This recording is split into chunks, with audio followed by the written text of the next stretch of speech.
दूर करवाता है, चाहे उनमें ऐसे स्टूडेंट्स भी हों जो बात ना सुनना चाहते हों। इस मवाजने से मैं जो बताना चाहता हूँ आप किसी हद तक उसे जरूर समझ गए होंगे। जिस तरह एक टीचर बातों और मिसालों से किताब की वजाहत करता है, क्लासरूम में नज़्म व ज़ब्त कायम रखता है, बिल्कुल उसी तरह मजहब के लिए भी एक रहनुमा लीडर, एक पैगंबर की जरूरत होती है। हम इस तरह भी सोच Hey guys, welcome back to our channel। तो यार जो वीडियो हम देखने जा रहे हैं ना, उसमें बोला गया है कि 4300 धर्मों में से इस्लाम ही क्यों। तो मतलब पहले तो लाइक ये मेरे लिए बहुत ज्यादा शॉकिंग था कि 4300 धर्म है बेसिकली, मतलब इंडिया में और ओवरऑल बोला गया वर्ल्ड है। में, पूरे वर्ल्ड में 4300। अभी हम लोगों को तो ना मोस्टली क्रिश्चियनिटी, इस्लाम, हिंदुइज्म, जैनिज्म से मतलब मेरे को लगता है ना गिनती के हम लोगों को शायद 10 से 12 धर्म ही पता true। है। और मतलब कि यहाँ पे तो 4300 की बात करी गई है। और देखते हैं कि इसमें इस्लाम के लिए ही मतलब इस्लाम को ही क्यों चूज किया है। एग्जैक्टली और मतलब किस चीज के लिए चूज किया वो भी एक बहुत बड़ा क्वेश्चन है। वही, सो फिर आप भी देखिए, हम भी देखते हैं। Let's start. दुनिया में 2.3 बिलियन ईसाई, 2 बिलियन मुसलमान, 1.1 बिलियन हिंदू, 500 मिलियन बुद्धिस्ट और 15 मिलियन यहूदी हैं, और इन जैसे टोटल 4300 मज़ाहिब हैं।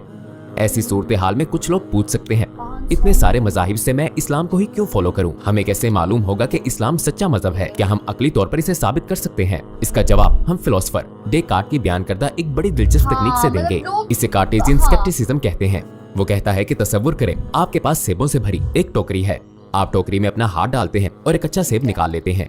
जब आप दोबारा अपना हाथ अंदर डालते हैं तो इस बार एक खराब सेब हाथ आता है। अब खराब सेब फेंकने के लिए एक एक करके सेब ना निकालते रहें। इस परेशानी में ना पड़े कि कौन सा अच्छा है और कौन सा खराब, बल्कि पूरी टोकरी खाली कर दें और फिर टोकरी में दोबारा सिर्फ अच्छे सेब डालना शुरू कर दें। आइए वही टेक्निक यहाँ आजमाते हैं। यानी क्या हम एक एक करके 4300 मज़ाहिब का जायजा ले सकते हैं? मेरा ख्याल है नहीं। तो फिर आइए अकल और दलील के जरिए कायनात में निशानियां तलाश करते हैं। आइए उन शराइत को देखते हैं जो एक सच्चे मजहब में होनी चाहिए। ये निशानियां हमें इस सवाल का डायरेक्ट जवाब देंगी कि इस्लाम ही क्यों। देखें, एक इमारत तामीर करते हुए आप सबसे पहले बुनियाद बनाते हैं। ठीक, तामीर मुख्तलिफ मरहलों में मुकम्मल होती है, लिहाजा हम यहाँ बुनियाद से शुरू करके मुख्तलिफ मरहलों में मज़ाहिब को निकालते जाएंगे। मज़ाहिब को छानने के लिए हमारे फिल्टर्स ये होंगे, क्या खुदा का वजूद है, क्या मजहब की जरूरत है, और अगर मजहब की जरूरत है तो क्या इल्हामी किताब और पैगंबर भी जरूरी है। सबसे पहले आइए इमारत की बुनियाद को देखते हैं। ये सवाल है किसी खुदा का वजूद है या नहीं। आप इसे साबित करने के लिए मुख्तलिफ तरीके सोच सकते हैं, मगर आज आइए इस सवाल का जवाब अपने सामने मौजूद इस कायनात के जरिए तलाश करते हैं। इस मिसाल पर तवज्जो दीजिए जो मैं वाजे करने जा रहा हूँ। फिजिक्स के मुताबिक अगर कोई काम हो रहा हो तो उसके पीछे कोई ताकत जरूर होती है जो इस काम को करने की अहल होती है। यानी मैं अगर किसी को कोई काम करता देखूं तो उसके पास वो काम करने के लिए लाजमन मुनासिब ताकत होगी। मसलन अगर मैं किसी बच्चे को हवाई जहाज खींचता हुआ देखूं तो मैं फौरन ये काम करने वाली कोई और ताकत ढूंढूंगा, क्योंकि एक बच्चा कभी काम नहीं कर सकता। मैं कहूंगा कि एक मैकेनिकल सिस्टम है जो हवाई जहाज को हरकत दे रहा है, चाहे मुझे आंखों से यही नजर आ रहा हो कि बच्चा हवाई जहाज को खींच रहा है। मेरा जहन फौरन ये कहेगा बच्चे के पास इतनी ताकत नहीं होती कि वो हवाई जहाज को खींचे। मैं इस बच्चे के पीछे एक असल और अहल काम करने वाली ताकत तलाश करूंगा, और मुझे करना भी यही चाहिए, है ना? बिल्कुल इसी मिसाल की तरह जब हम कायनात को देखते हैं, मसलन हम गाय को दूध पैदा करते हुए देखते हैं, तो गाय को दूध में मौजूद अमाइनो एसिड्स का इल्म नहीं होता, ना ही वो ये जानती है कि इसे पीने वालों की जिस्मानी जरूरियात क्या हैं, मगर वो बिल्कुल उनकी जरूरत के मुताबिक दूध पैदा करती है, और वो भी एक ऐसी चीज खा के जिसका दूध से कोई जोड़ नहीं बनता, यानी घास। अगर हम दूसरी जानिब देखें तो हमें एक जहरीली मक्खी इंतहाई मीठा शहद बनाने का काम करती नजर आती है। शहद बनाते हुए मक्खी नहीं जानती कि इसमें कितने मिनरल्स हैं, ना ही मक्खी का जिस्म और उसके सेल्स जानते हैं कि शहद खाने वालों की जिस्मानी जरूरियात क्या हैं, मगर वो ऐसा शहद बनाती है जो उनके लिए शिफाई असरात रखता है। एक और जानिब नजर दौड़ाएं तो हमें दरख्त एक खुश्क, बेमजा, काली मिट्टी से रस भरे मीठे रंग बिरंगे फल बनाते हुए नजर आते हैं, मगर इस तरह का बीज मुझे मिलने वाले जायके से नावाकिफ होता है। ये मेरी नाक के लिए पसंदीदा बू को नहीं पहचानता, इसे नहीं कि मेरी आंखों को कैसा रंग भाएगा। ये मेरे जिस्म की जरूरियात को नहीं जानता। एक सादा सा बीज जिसमें ना जायका है ना खुशबू, इससे सैकड़ों फल पैदा हो जाते हैं जिनका जायका मेरी जुबान को पसंद है, जिनकी बू मेरी नाक को अच्छी लगती है, जिनकी खूबसूरती मेरी आंखों को भाती है, और जो मेरे लिए बहुत से जिस्मानी फायदे रखते हैं। उसी लम्हे मेरा जहन फौरन मुझे बताता है कि ये सारी मखलूकात जो हमें ये सब करती हुई नजर आती हैं, अपने अंदर इन सारे कामों की सलाहियतें नहीं रखती। यानी ये बड़ी दिलचस्प बात है, कुछ चीजें लोगों को वो चीजें दे रही हैं जो खुद उनके पास नहीं है, मगर हकीकत में ये नामुमकिन है। आइए एक और मिसाल से समझते हैं। फर्ज करें मेरे हाथ में ये कपड़ा एक पर्दा है जिससे मैं आपको नजर नहीं आता। ये पर्दा पेन उठाता है और यहाँ एक नज़म लिखता है, तस्वीरें बनाता है। सब यही कहेंगे कि ये बज़ाहिर इस पेन को कपड़ा हरकत दे रहा है, मगर अक्लमंदाना सोच यही होगी कि इस कपड़े के पीछे, इस जाहिरी सबब के पीछे एक ताकत मौजूद है। बिल्कुल इसी मिसाल की तरह हमारे बयान ऐसा करदा ये लगता है तमाम कि काम एक खालिक कायनात को जाहिर करते हैं, जो पर्दे के पीछे से इन सबको कंट्रोल ताकत करता है। है, वो अगर हम इन हाथ मिसालों को है, मुकम्मल सही तौर पर तो, समझ लें इतना तो true फिर बोल हम रहे अपने हैं। दिल और की मतलब निगाहों से देख respect सकते के हैं साथ कि वो है कायनात ना। का एक खालिक है जो हमें जानता है, जो पर्दों के पीछे से अमल करता है और हमारी जरूरियात के मुताबिक ये सारे काम अंजाम देता है। अब अगर पहला फिल्टर समझ आ चुका है तो बुत मत, जैन मत जैसे मजहब हमें और देख एथिज्म, रहा है। एग्नोस्टिसिज्म, सही। नेचुरलिज्म और स्केप्टिसिज्म सही जैसे में। फलसफाना अकायद सच्चाई की दौड़ से बाहर हो गए, क्योंकि किसी खालिक का वजूद जरूरी है, चाहे आप उसे कोई भी नाम दें। आइए अब हम अपने दूसरे फिल्टर पर आते हैं। इसमें हम अगली साइंस से मवाजने का तरीका इस्तेमाल करेंगे। चलें मैं इस तरह समझाता हूँ। जब हम अपने इर्द गिर्द देखते हैं तो ये असूल हर जगह हर वक्त कभी नहीं बदलता। अगर हमारे सामने कोई फन ठीक पारा, है। कोई प्रोडक्ट हो तो उसे बनाने वाला शख्स उसे सबसे बेहतर जानता है, और अगर कोई इसके मुतालिक बात करना चाहे तो वो पहला शख्स जो उसके बारे में बात करेगा वो उसका बनाने वाला ही होगा। मसलन जब मैं एक फोन खरीदता हूँ तो वो एक तो गाइड बुक होता साथ ही है मिलती है, यार। ठीक है। ये गाइड बुक मुझे देकर गोया मैन्युफैक्चरिंग कंपनी मुझसे कहती है हमने ये फोन सही बनाया में। है, लिहाजा अकली तौर पर क्यों? हम ही इसकी proper हर एक knowledge तफसील को वही। सबसे ज्यादा जानते हैं, और ये गाइड बुक साथ देकर हम इस हकीकत को साबित करते हैं। यहाँ तक कि सादा प्रोडक्ट्स भी हदायत का पर्चा साथ देती हैं। फिर हमारे जहन में सवाल आता है, अगर सादे कामों के लिए भी गाइड बुक्स होती हैं तो क्या ये मुमकिन है कि कायनात का खालिक जिसने इंसान को पैदा किया और इस दुनिया में भेजा, उसने रहनुमाई करने वाली कोई गाइड बुक साथ नहीं दी? पूरी तारीख में तमाम इंसानियत ये सवालात पूछती आई है। उसके गाइड मैं कौन बुक हूँ? होगी और मैं होती कहाँ से है, आया हूँ? हर मैं चीज़ कहाँ जा रहा हूँ? होती इस जिंदगी में है। मेरा मकसद क्या है? क्या ये मुमकिन है कि खालिक मुझे सवालात पूछने के लिए जहन तो दे, This is मगर so मुझे इन जवाबात पर shocking. मबनी कोई पैगाम ना दे? जाहिर है वो हमें गुमराह और बेखबर नहीं छोड़ेगा। वो हमें अपना पैगाम पहुंचाएगा, हमें बताएगा कि वो क्या वो चाहता है, वही। और एक गाइड बुक भेजेगा जो वो हमें कोई रास्ता नहीं दिखाएगी। सुनता। लिहाजा हम ये समझ चुके हैं कि हमें जिस कुछ मजहब की reason तो तलाश है होता ही उसकी है। तालीमात वही। एक किताब की शक्ल में लाजमन होनी चाहिए। इसकी एक गाइड बुक होना और हर जरूरी एक है। product की चनाचे guide इस book दूसरे होती फिल्टर के ही जरिए है यार। हम शिंटोइज्म जैसे मजाहिब या आईएटिसिज्म, पैंथेइज्म और नाहिलिज्म जैसे अकायद को बाहर कर देते हैं। अब अगर मैं आपसे ये सवाल पूछूं कि क्या आपके ख्याल में सिर्फ किताब का होना काफी है? हम स्कूलों में किताबें दी जाती हैं, मगर क्या वो काफी होती हैं? क्या किताब पढ़ाने के लिए आपको टीचर की कभी जरूरत नहीं होती? दर हकीकत हमें ऐसे उस्ताद की जरूरत होती है जो सिर्फ किताब ही नहीं पढ़ता बल्कि क्लासरूम में स्टूडेंट्स को जमा करता है और उनकी तवज्जो Obviously उस किताब पर होती ही मबजूल है। करवाता है, चाहे उनमें ऐसे स्टूडेंट्स भी और हों जो उसके बात लिए ना सुनना quiz चाहते हों। होते हैं। इस मवाजने से मैं जो बताना चाहता हूँ और आप किसी या हद तक फिर- उसे जरूर समझ गए होंगे। यार, जिस तरह एक इस चीज टीचर को बातों कैसे और मिसालों से relate किताब की करना है वजाहत वही। करता है, क्लासरूम में नज़्म ज़ब्त कायम रखता है, बिल्कुल उसी तरह मजहब के लिए भी एक रहनुमा लीडर, एक पैगंबर की जरूरत होती है। हम इस तरह भी सोच सकते हैं हर शोबे में एक नजरियाती इल्म होता है और फिर इस इल्म का अमली इस्तेमाल होता है। किताब में होता लिखा हुआ है, टेक्स्ट वही। नजरियाती इल्म होता है। लिहाजा किसी ऐसे शख्स की जरूरत होती है जो इस पर खुद अमल करके और हकीकी जिंदगी में इसे अप्लाई करके दिखाए। अगर कोई शख्स पूछे कि मैं अपनी जिंदगी के मकसद के मुताबिक, अपनी जिंदगी की गाइड बुक के जो मुताबिक उसको कैसे पढ़ाए, जिंदगी गुजार सकता हूँ, वही। तो उसे एक रोल मॉडल को फॉलो करना और पड़ता अगर है बुक जो से हर काम पढ़ते खुद इतना करके ही दिखाता आसान है होता, ताकि टीचर वो की भी जरूरत उसी की ही तरह नहीं कर होती सके। यार। लिहाजा अगर हम अपनी टीचर वाली मिसाल पर वापस आएं तो सिर्फ मैथमेटिकल थ्योरीज को जानना काफी नहीं होता, ये देखना और सीखना भी जरूरी होता है कि उन्हें इस्तेमाल और अप्लाई कैसे किया जाता है। क्या आप नहीं समझते कि किसी पैगंबर को लीडरशिप पोजीशन पर ही होना चाहिए? सही में इसकी मिसालें तो जानवरों की दुनिया में भी मौजूद हैं। अप्लाई कैसे मसलन करना है अगर आप वही। शहद का छत्ता देखें तो आपको एक कम्युनिटी की तरह रहने वाली कॉलोनी अगर नजर आप आती उसे है सीख जो एक भी लो, मुश्तरका अच्छे मकसद से के लिए आप काम implement करती कर है। ही नहीं एक रहे हो मलिका उस मक्खी को life उस में तो सोसाइटी की zero लीडर है मुकर्रर वहाँ किया पर जाता है। या आप किसी वही। चूंटियों की कॉलोनी को देखें जो एक मुश्तरका मकसद के लिए काम करती हो, तो वहाँ भी आपको मलिका चूंटी लीडर के रूप में नजर आएगी। क्या ये मुमकिन है कि जो अल्लाह इन मखलूकात को भी एक लीडर, एक रहनुमा के बगैर हाँ। नहीं छोड़ता, वो इंसानों के लिए कोई मलिका, रहनुमा ना दे? वही, हम वही इंसानों होता की ही बात है। कर रहे हैं एक जो लीडर चूंटियों और शहद की हर मक्खियों से जगह कहीं पे ज्यादा कीमती मखलूक है, जिस अल्लाह ने इंसान की छोटी सी जुबान के लिए सैकड़ों जायके पैदा कर दिए। क्या ये मुमकिन है कि वो इंसानियत को किसी मकसद के बगैर गुमराह वही। छोड़ दे? क्या ये मुमकिन है कि वो पैगंबर भेजकर इतने उन्हें हदायत ज्यादा ना दे? मतलब देखना, अगर हम इस मिसाल को भी spicy अच्छी तरह fruits। समझ चुके हैं तो इस तीसरे फिल्टर ऐसा से तो हो ही हमने नहीं हिंदुइज्म, सकता। ये वो है ना, क्योदिज्म, काबा, डरूज काबा। अकीदे के मज़ाहिब को भी सच की हाँ। दौड़ से निकाल दिया, क्योंकि ये किसी पैगंबर को नहीं काबा, मानते। ये मक्का ये है। वजाहत भी कर दूं कि हमें जिस मजहब की तलाश है उसमें पैगंबरों के मौत से बयान होना भी जरूरी है। हमने शुरू में कहा था कि दुनिया में 4300 मजाहिब हैं।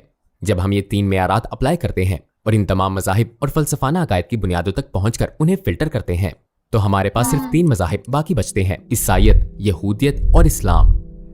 इन तीनों में खालिक कायनात, किताब और पैगंबर का तस्वुर मौजूद है। अब मैं आपकी तवज्जो इस तरफ दिलाना चाहता हूँ, इन तीनों मजाहिब के इन तमाम फिल्टर से निकलकर बाकी रह जाना जाहिर करता है कि इनकी बुनियादें सच्चाई पर मबनी हैं।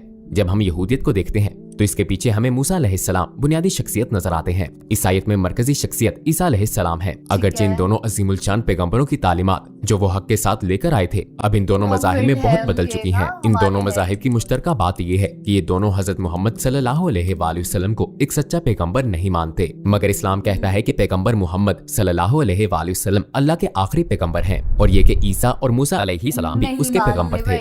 इस बुनियाद पर हम ये नतीजा निकाल सकते हैं कि अगर ये बात साबित हो जाए कि मोहम्मद सल्लल्लाहु अलैहि वसल्लम ही सच्चे पैगंबर हैं, तो इस्लाम वाहिद सच्चे मजहब के तौर पर अपना सबूत पेश कर देगा और मूसा अलैहिस्सलाम और ईसा अलैहिस्सलाम अल्लाह की तरफ से यही मुश्तरका पैगाम पहुंचाने आए थे। जी हाँ, इस मौके पर बहुत से सबूत हमारे जहन में आते हैं। एक अहम तरीन सबूत खुद आप सल्लल्लाहु अलैहि वसल्लम की जिंदगी है। तसव्वुर करें, वो नबूवत से पहले अपनी कौम के दरमियान 40 साल रहे। अपनी नबूवत की जिंदगी के 23 सालों में उनका सामना दोबारा उन्हीं लोगों से था और आप सल्लल्लाहु अलैहि वसल्लम के एक एक अमल को देखा जा रहा था। हम ये देखेंगे कि ऐसा शख्स माज़अल्लाह झूठा हो सकता है या नहीं।